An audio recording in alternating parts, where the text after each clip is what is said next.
Hello मेरे प्यारे बच्चों, देखिए आज हम तुमको डायरेक्ट और इनडायरेक्ट नरेशन के बारे में बताने जा रहे हैं। ठीक है, तो ये जो डायरेक्ट और इनडायरेक्ट हैं बहुत आसान भाषा में बताएंगे और तुमको इस वीडियो में बराबर बने रहना है और इसको तुम बिल्कुल एकदम की कंप्लीट देखना और ना आए समझ में तब तुम कहना कि हाँ बहुत आसान भाषा में बताएंगे ताकि तुम एक एक शब्द तुम्हारे दिमाग में आ सके। तो इसलिए देखिएगा कि डायरेक्ट क्या होता है पहले और इनडायरेक्ट क्या होता है। पहले इसके बारे में हम तुम्हें बताएं कि डायरेक्ट क्या है और इनडायरेक्ट क्या है। तो देखिए डायरेक्ट जो होता है, डायरेक्ट मतलब होता है प्रत्यक्ष। डायरेक्ट मीन्स क्या होता है? प्रत्यक्ष। और फिर लिखा है इनडायरेक्ट, तो इनडायरेक्ट मीन्स क्या होता है? अप्रत्यक्ष। और ये नरेशन मीन्स होती है कहानी। इस बात में ध्यान, ठीक है। इनको सबसे पहले पढ़ने से पहले इनके बारे में जानना जरूरी है कि डायरेक्ट क्या होता है, इनडायरेक्ट क्या होता है और ये नरेशन क्या होता है। ये सभी जितनी भी कक्षाएं हैं सभी कक्षाओं के लिए इंपॉर्टेंट है। 9 है, 10 है, 11 है, 12 है, ठीक है। तो जो डायरेक्ट इनडायरेक्ट सभी कक्षाओं के लिए इंपॉर्टेंट है, इसलिए इसे बहुत महत्वपूर्ण तरीके से देखिएगा और इस वीडियो को पूरा देखिएगा, ठीक है। रुक करके देखिएगा और कंप्लीट करके देखिएगा। देखिएगा तो हम बताएं अब क्या होता है, डायरेक्ट क्या होता है और इनडायरेक्ट क्या होता है। देखिए, हम वक्ता के कई हुए शब्दों को दो प्रकार से कह सकते हैं। हम वक्ता मीन्स होता जो है, वक्ता क्या होता है? स्पीकर। तो स्पीकर मीन्स क्या होता है? वक्ता। तो ऐसा होता है कि वक्ता के हम कहे हुए शब्दों को हम दो प्रकार से प्रकट यानी कर सकते हैं। पहला हो गया क्या कि हम वक्ता के कहे हुए शब्दों को अगर दो प्रकार से करते हैं तो पहला हो गया डायरेक्ट और एक हो गया इनडायरेक्ट, ठीक है। एक होता है डायरेक्ट, एक होता है इनडायरेक्ट। तो देखिएगा डायरेक्ट क्या होता है कि हम वक्ता के कहे हुए शब्दों का जो कहते हैं बोल दे। जो वक्ता हो तो हम क्या है कि वक्ता के कई हुए शब्दों को जो कहते हो बोल दें। तो जैसे ये है, जैसे हमने बोला कि, ठीक है, देखना यहां पे, जैसे हमने कहा राम said to me, ठीक। Ram said to me I am going to Kanpur, ठीक। इस बात में ध्यान रखना, ठीक, इसमें ध्यान देना है तुम्हें, ठीक। हमने कहा कि हम वक्ता के शब्दों को ज्यों का त्यों कह सकते हैं, यही हमारे डायरेक्ट नरेशन होता है। वो जैसे देखिएगा Ram said to me, comma, ये कॉमा है और जो इन्वर्टेड कॉमा है और बाद में फुल स्टॉप का चिन्ह लगा करके इसे इन्वर्टेड कॉमा में बंद कर देना है। इस बात में ध्यान रखना। अच्छा, तो इसमें एक विशेष बात यह है कि देखिएगा कि इस डायरेक्ट एंड नरेशन के दो भाग होते हैं, ठीक। कितने भाग होते हैं? डायरेक्ट एंड नरेशन के दो भाग होते हैं। एक जो भाग होता है उसे हम कहते हैं रिपोर्टिंग वर्ब, ठीक है। एक जो भाग होता है इसे हम क्या कहते हैं? Reporting verb, reporting verb. इस बात में ध्यान देना। तो ये हो गया रिपोर्टिंग वर्ब। और जो ये दूसरा जो भाग होता है इसे हम बोलते हैं रिपोर्टेड स्पीच। इस बात में यहां पे ध्यान देना, ठीक। तो क्या है कि डायरेक्ट जो होता है नरेशन, तो डायरेक्ट के दो भाग होते हैं। एक कौन हो गया? एक हो गया रिपोर्टिंग वर्ब और एक क्या हो गया? Reported speech. इतनी बात में तो हमको ध्यान देना है। अब देखना, तो जो रिपोर्टिंग वर्ब होती है वो इन्वर्टेड कॉमाज के बाहर लिखी होती है। जो रिपोर्टिंग वर्ब जो होती है वो इन्वर्टेड कॉमाज के बाहर लिखी होती है और जो रिपोर्टेड स्पीच होता है वो इन्वर्टेड कॉमाज के अंदर लिखा रहता है। ये बात समझना, ठीक है। ये तुम्हारी रिपोर्टिंग वर्ब, ये क्या है? जी इन्वर्टेड कॉमाज के बाहर लिखा हुआ। कहने का तात्पर्य है कि जिस मुख्य क्रिया से कहना प्रारंभ किया जाए, समझना, जिस मुख्य क्रिया से कहना प्रारंभ किया जाए वो हमारी होती रिपोर्टिंग वर्ब, ठीक है। और जो कुछ कहा जाए वो होती है हमारी क्या, रिपोर्टेड स्पीच। ठीक, इस बात में ध्यान रखना। ठीक, तुमने कहा राम सेड टू मी, तो जो हो गया क्या, रिपोर्टिंग वर्ब, क्योंकि ये इन्वर्टेड कॉमा के बाहर है, और कॉमा इन्वर्टेड कॉमा की जो अंदर लिखा है वो हो गया रिपोर्टेड स्पीच। इस बात में ध्यान रखना। तो जिस मुख्य क्रिया से कहना प्रारंभ किया जाए उसे रिपोर्टिंग वर्ब कहेंगे, और जो इन्वर्टेड, जो कुछ कहा जाए और जो इन्वर्टेड कॉमाज के अंदर लिखा होता है उसे हम कहते हैं रिपोर्टेड स्पीच। अब बताएंगे कि इनडायरेक्ट नरेशन क्या है। तो देखिए, हम वक्ता के कहे हुए शब्दों का सारांश प्रकट कर सकते हैं। ठीक है, हम वक्ता के कहे हुए शब्दों का सारांश प्रकट कर सकते हैं। जैसे देखिएगा यहां पे, ठीक है, जैसे यही है, देखिएगा, तो राम, ठीक है, ध्यान है ना, राम टोल्ड मी, इन्वर्टेड कॉमाच को हटाने के लिए यहां डैट का प्रयोग करेंगे। अभी तुमको खाली देखना है ये हुआ कैसे चेंज, इसमें बदलाव कैसे आया, इसमें सेड टू के स्थान में ये टोल्ड कैसे हो गया, और ये इन्वर्टेड कॉमास के स्थान में डैट कैसे लग गया। हम तुम्हें एक एक करके बताएंगे, बारीकी से बताएंगे। बस इस वीडियो को एंड तक तुमको देखना है और तुम्हें हर बात आएगी समझ में। देखना यहाँ पे, तो राम टोल्ड मी डैट, आई हो गया तो यहाँ पे ही हो जाएगा। अच्छा, यहाँ पे क्या हो जाए, बाज हो जाएगा, बाज, और गोइंग टू क्या हो गया, कानपुर। ठीक, ये ठीक, इस बात में ध्यान रखना। तो ये बात तुमको आई यहां से समझ में। तो हमने बताया कि रिपोर्टिंग वर्ब क्या है और रिपोर्टिंग स्पीच क्या है। और सबसे पहले ध्यान देने वाली बात है कि जब हम डायरेक्ट वाला जो सेंटेंस लिखते हैं तो उसे क्या करते हैं, कॉमा और इन्वर्टेड कॉमाज, इसमें विशेष ध्यान दिया जाता है। और जो इन्वर्टेड कॉमाज के अंदर लिखा होता है उसका जो पहला अक्षर होता है, जैसे रिपोर्टेड स्पीच कहते हैं, तो रिपोर्टेड स्पीच का जो पहला अक्षर होता है वो हर वक्त कैपिटल लेटर में लिखा जाता है। ठीक, इस बात में ध्यान देना, कैपिटल लेटर में लिखा जाता है। और जब हम इनडायरेक्ट नरेशन बनाते हैं, ठीक है, जब हम डायरेक्ट से जब इनडायरेक्ट बनाते हैं तो बनाते समय क्या करते हैं कि सेड टू को कई प्रकार से चेंज करते हैं। वो हम बताएंगे कितने प्रकार से चेंज करते हैं, वो सब बताएंगे तुम्हें।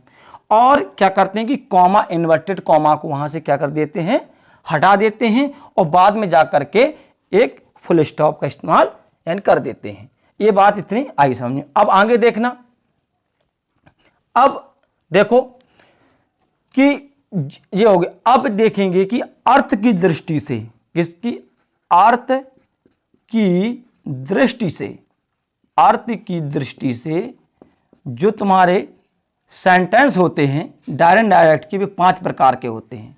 ठीक, अर्थ की दृष्टि से सेंटेंस जो होते हैं ये 5 प्रकार के होते हैं। कितने प्रकार के होते हैं, 5 प्रकार के होते हैं। 5 प्रकार अर्थ की दृष्टि से सेंटेंस 5 प्रकार के होते हैं। ठीक, ये 5 प्रकार के होते हैं। अब हम बताएंगे कौन कौन। देखिएगा, पहला ध्यान देना, असर्टिव सेंटेंस। पहला क्या होता है, असर्टिव सेंटेंस। ठीक, इस बात में ध्यान रखना।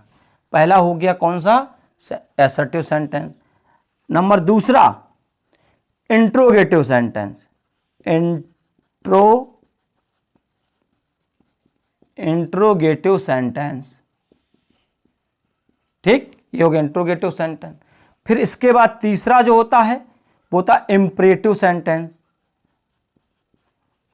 इंपरेटिव सेंटेंस हो गया।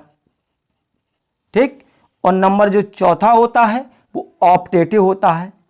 ऑप्टेटिव।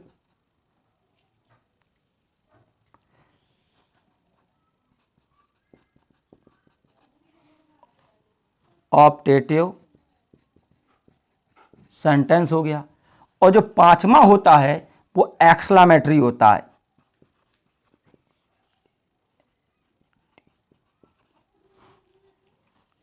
Exclamatory sentence.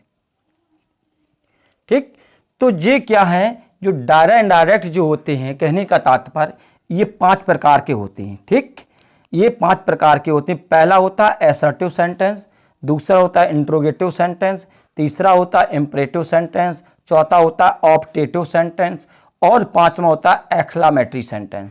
ये 5 होते हैं। ठीक, हम तुमको बारी बारी से इन पांचों के बारे में बताएंगे, बस इसे तुमको देखना है बहुत ध्यानपूर्वक। चलिएगा, तो हम आज तुमको एसर्टिव के बारे में बताते हैं कि एसर्टिव में कैसा क्या होता है, हमको क्या करना है। ठीक, तो इसके लिए देखिए पहले यहाँ पे एसर्टिव सेंटेंस। ठीक, ये एसर्टिव सेंटेंस में क्या क्या देखने को मिलेगा, क्या क्या चेंज होता है, ये हम तुम्हें बताएंगे यहाँ पे एसर्टिव सेंटेंस। ठीक, तो देखिएगा एसर्टिव सेंटेंस के सबसे पहले तुम्हें एक बात में ध्यान देना है, अगर जैसे से आ जाए, इस बात में ध्यान देना। ठीक, अगर से, देखिए अगर से टू आ जाए, इस बात में ध्यान दो, से टू, अगर से टू आया है तो इस से टू को हम टेल में बदलेंगे। किसे बदलेंगे हम? टेल में। ये बात ध्यान देना। से को हम से जो दिया गया, से टू अगर दिया गया तो हमें बदलना काहे में? यानी टेल में। और अगर सेज टू दे दिया गया है, देखिएगा अगर इसमें सेज टू दे दिया है, सेज टू करके अगर दे दिया तो इसे हमें बदलना टेल्स में से। हमें कितने बदलना है इसमें? टेल्स में। ये हो गया टेल्स में। ठीक, और अगर हमें यहाँ पे सैड टू प्राप्त हो जाए या सैड टू दिया जाए तो उसे हमें बदलना है किसमें? टोल में बदलना है। इस बात में ध्यान देना। ठीक, उसे हमको काहे बदलना है? टोल में। ठीक, ये बात ध्यान रखना। ठीक, कि हमको क्या करना है कि अगर से टू दिया गया है तो इस से टू को टेल में बदल देना है, और अगर सेज टू दिया गया है तो इसे हमें टेल्स में बदल देना है, और अगर हमारे पास सेट टू दिया गया है तो इसे हमें बदल देना किसमें? टोल में बदल देना है। और एक बात ध्यान देना, इन्वर्टेड कॉमाज को हटाने के लिए, इसमें ध्यान देना, इसमें ध्यान देना कि इन्वर्टेड कॉमाज को, इन्वर्टेड अगर कॉमाज को हटाएंगे तो इन्वर्टेड कॉमाज को हटाने के लिए, इन्वर्टेड कॉमाज को हटाने के लिए हम यहाँ पे कंजंक्शन डेट का इस्तेमाल करेंगे। इसे तुम ध्यान रखना किस, ठीक है? कंजंक्शन किसका इस्तेमाल करेंगे यहाँ पे? डेट का। ठीक, ये ध्यान देना। ये तुमको एसर्टिव के अंतर्गत ये जो चेंजिंग हमने बताई, इतने चेंजिंग को विशेषकर ध्यान देना है।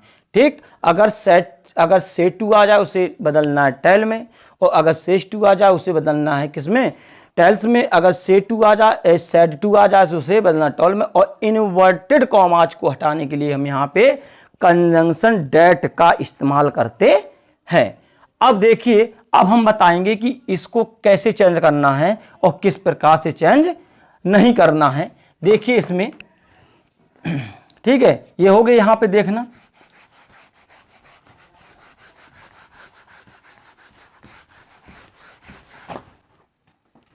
अब देखना यहाँ पे, जैसे हमने बताया, ठीक, जैसे हमने बताया यहाँ पे कि रीना रीना रीना रीना के बाद says, Reena says to me, Reena says to me the father and, ठीक है, द फादर इज इल। ठीक है, द फादर इज इल। तो इस बात को ध्यान देना, Reena says to me comma inverted comma the father is ill. ठीक है, अब इसमें तुमको यहां देखना है बहुत ध्यान से, ये लिखा सेज टू, तो देखो इसमें दिया गया सेज टू, ठीक दिया गया। अगर इसमें सेज टू करके दिया गया तो इस सेज टू को हम बदल देंगे किसमें? टेल्स में। ठीक है, इसको हम बदल देंगे काहे में? टेल्स में। ये तुम्हारा हो गया डायरेक्ट और ये हो गया तुम्हारा इनडायरेक्ट। तो इसमें ध्यान देना है तुम्हें, रीना और सेज टू को बदलेंगे किसमें? टेल्स में। तो ये हो गया कितना, यहाँ हो गया टेल्स। ठीक है, टेल्स के बाद क्या करेंगे? मी करेंगे। और हमने बताया कि इन्वर्टेड कॉमाज को हटाने के लिए हम यहाँ पे किसका इस्तेमाल करेंगे? कंजंक्शन डेट का। ठीक, डेट का इस्तेमाल कर देंगे। और द फादर, यहाँ ध्यान देना, द फादर और इज इल। ठीक, अभी इतना तुमको ध्यान देना है। ठीक, कहीं चेंजिंग नहीं होगा, खाली दो ही चीज़ों में चेंजिंग होगा। अगर सेज टू दिया गया है तो उसे हम टेल्स में, और जहाँ इन्वर्टेड कॉमास दिया गया है हम वहाँ पे डेट का इस्तेमाल कर देंगे, आसानी से बन जाएगा। अच्छा, और देखिए इसके बाद अगर देखिएगा, एक और देखिए यहाँ पे, अगर हमने बोला रीना राम से टू, ठीक है, Ram said to us comma inverted comma Meera, ठीक है, Meera is a good girl. ठीक, तो जो होगा Ram said to us Meera is a good girl.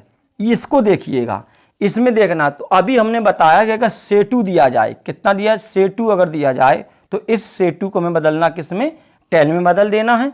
तो इसलिए तुमको क्या करना है कि इनडायरेक्ट जब बनाना है तो राम हो गया, और इस से टू को बताया हमने किस में बदलना है, टेल में बदलना है। तो ये टेल हो गया और अस करेंगे, और कॉमा और इन्वर्टेड कॉमा को हटाने के लिए हम यहाँ पे किसका इस्तेमाल करेंगे, डेट का इस्तेमाल करेंगे, और बस लिख देंगे हम यहाँ पे Meera is a good girl. ठीक, इस बात में ध्यान रखना। ठीक, तो ये जो है, ये हमने तुमको एक साधारण तरीके से बताए हैं कि किनको किस प्रकार से चेंज करना है। तो ये चेंज करने के लिए हमने इतनी चीज़ें तुमको बताया। अभी इसमें क्या क्या परिवर्तन होगा, कैसा क्या होना है, तो वो तुमको एक एक करके बताएंगे। अगर जैसे यहाँ पे आ जाए कितना, सेड टू, तो सेड टू को बदलने के लिए यहाँ पे देखिएगा, जैसे अब वो सेंटेंस के ऊपर आधारित है कि किस प्रकार का सेंटेंस उसमें आ रहा है, किस प्रकार का नहीं आ रहा है, क्या हमें करना है, उसमें क्या नहीं करना है, ये सब चीज़ें उस पर होगी आधारित। तो टेंसों का भी बदलना आ गया।